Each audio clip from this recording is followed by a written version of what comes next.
kerajaan bersetuju untuk membenarkan aktiviti sukan permotoran dua roda. Finish him.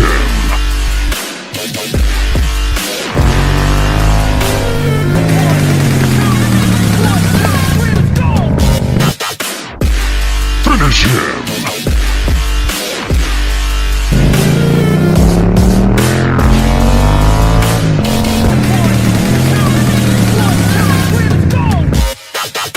Finish him.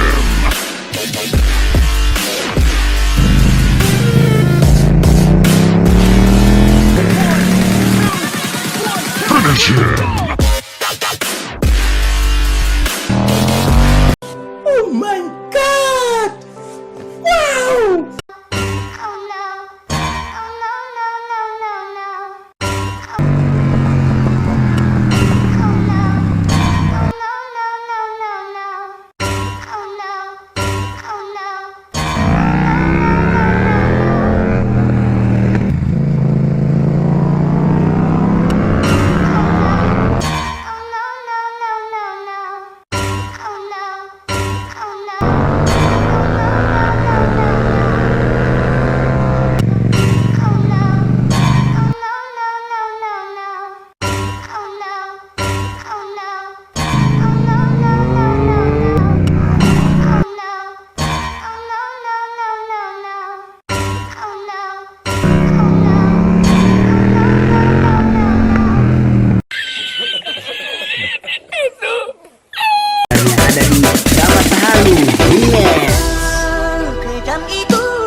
Assalamualaikum dan apa khabar semua uji rider di sini.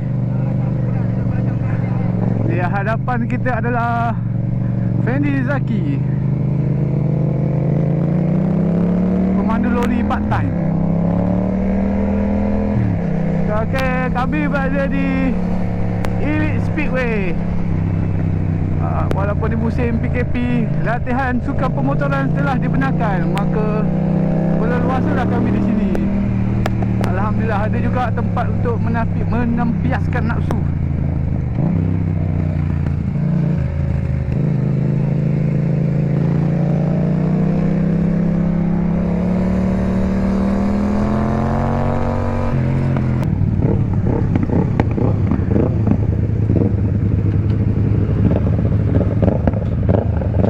Catatan masa. Okey. Perlombaan. Kita ada race perlombaan longgok. Ada race ke? Mana nama? Aku tak ada nombor ni. Ada race ke? Okey, kali-kali ni ada betul-betul race.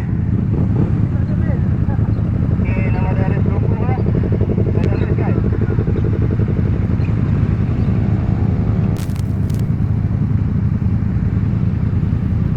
Tunggu hari dia. Okey, pelomba yang pertama daripada pasukan YY Pang SUZUKI. Pelomba kedua daripada KTM kurang ajar. Dan pelomba ketiga Camel, penyokong industri tembakau Camel. Seterusnya kita ada pelomba daripada pasukan Bajaj dan pelomba R25. Dan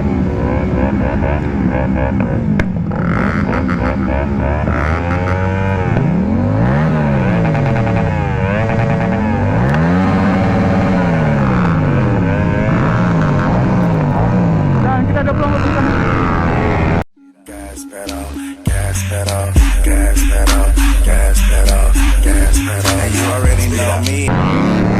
Nampaknya start dulu. Jaga untuk mengikuti perlombaan ini. Maka berlonggok-longgoklah mereka mengambil selekor di sini.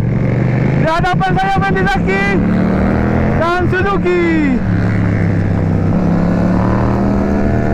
Dan kita ada Suzuki yang mengalami sedikit kerosakan di sini. ke batu bersepah-sepah. Perlombaan dilalui oleh pasukan Camel Yamaha TRACER. Memasuki Selekah. Terus diambil di sini.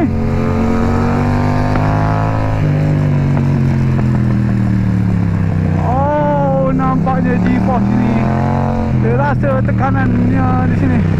Dan saya ketinggalan. Up into orbit, losing the rear. So unfortunate that for Andrea Iannone. That's still on the opening lap, but Dovizioso hasn't got great early rhythm at the moment. The top four ahead of him was half a second now.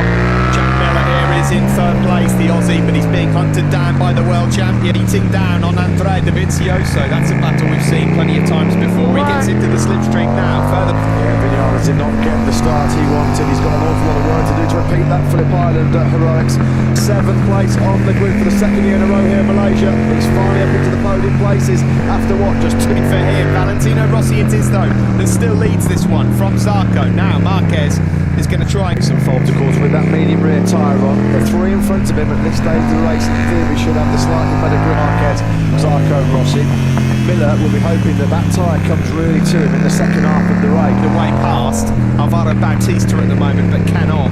Ducati's notoriously difficult to pass, and there's a effect, isn't it, with Vinales and Bautista. Everything you gain on the brakes going into the corner, the Ducati's grunt, and actually even a year-old Ducati, of course. Alvaro Bautista back on the GP17 here this weekend after that season-best 4th place. to find a way past fellow Spaniard Bautista, but cannot manage it at all. Well, he's the faster man, isn't he? He can get out the corners to find a way through. He's got to try and make that move now. He's got the inside line, runs it tight into turn number 14. That was this back straight. Rossi leads from Zarco, Marquez, Miller, Dovi, Pedrosa. Well, in the drive prior to this race here in Malaysia, the 3 superior men in terms of their pace were Valentino Rossi and Johan Zarco. They were still making the early running here.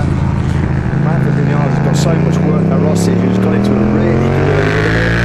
Marquez again, the only man in the 2.00s and 2s. It's not the first time he's led races recently, as Andrea Iannone goes through what happened over at the. That's what happens. It was just a chain reaction, wasn't it? The reflexes of Andrea Iannone just kicked in. It was his natural instinct with his body through the handlebars that just meant that he crashed out of contention. A real shame for Andrea Iannone.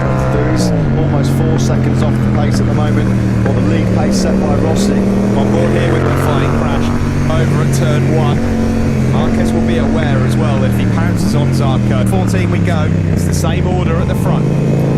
Yeah, once Marquez was able to dispense some Jack Miller, he's been able to nail the Ducati. And you can see Miller's just fallen to the clutches of Andrea Dovizioso as well. So this hot early pace now moves up into 4th spot, and Miller now is going to come under real pressure from Danny Pedrosa too on the second of the Repsol Hondas.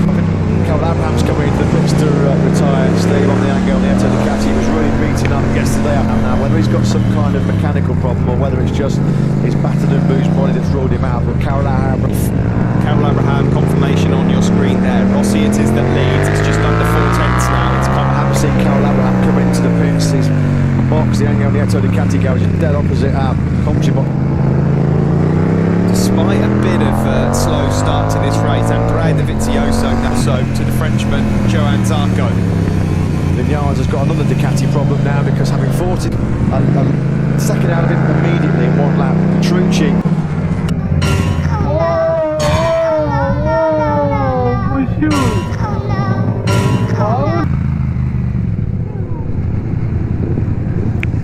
Maka berakhirlah perlombaan race longgok. Dan 4 orang potong.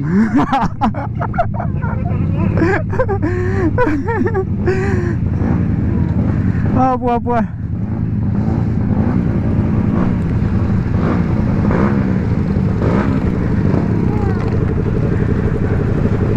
Ini dia pelomba-pelomba kita pada pagi ini. Kepacitan.